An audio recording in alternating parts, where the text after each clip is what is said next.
Tompoko lahy sy tompoko vavy faly manatitra ny arahaba ary mitsidika ny tokantranonao indray amin'izao takariva ny alatsinainy 20 ny volana aprily izao. Isan'ny isongadina ato anatin'izao fampahalalam-baovaontsika izao moa ny mikasika ny ako ny fivorian'ny delegation'ny Ankoulafy Ravalomanana tany Afrika Atsimo niaraka tamin'ny filoha teo aloha Marc Ravalomanana. Isongadina ihany koa ny fahatongavan'ny delegation'ny SADC izay tarihana Andriamatoa Joakim Chissano eto amintsika hijery sy hanaraka ny fitsoarany toetra rampirene ary akoatran'izay dia hotanterina atao anatin'ity vaovao ity ihany koa ny mikasika indrindra ny fiakaran'ny vidim-bary eny an-tsena amin'izao fotoana izao. Manasanao ary tompoko lahy sy tompoko vavy anaraka ny vaovao hatramin'ny farany. Ny sabotsy sy alahady teo ary tao Afrika Atsimo no nivory niaraka tamin'ny filoha teo aloha Marc Ravalomanana ny delegation'ny Ankoulafy Ravalomanana ka tapaka tamin'izany fa Ramatoa Lalao Ravalomanana no candidat alotsaka izy ireo ho candidat amin'ny fifidianana filoham-pirenena. Marina fa omaly moa no nanaovana ny fandraisam-peo tao Afrika Atsimo.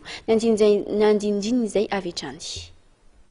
Ramatoa Lalao Ravalomanana no candidat-ny Ankoulafy Ravalomanana amin'ny fifidianana filoham-pirenena amin'ny volana Jolay ho avy izao.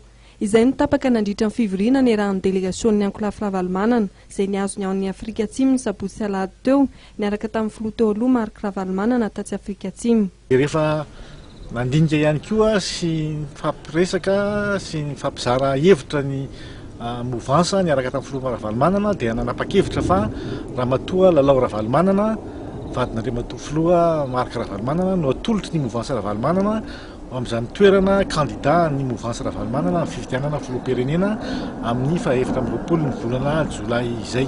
Ankoatr'izay dia nanamafy ny Ankoulafy Ravalomanana fa handray anjara amin'ny fifidianana rehetra eto amin'ny firenena.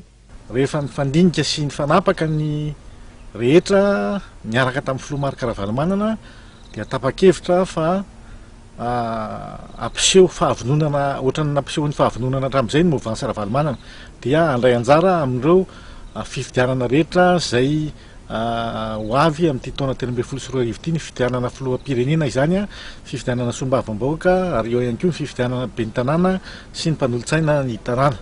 Izay angamba raha fitinina amin'ny teny fohy ny zavatra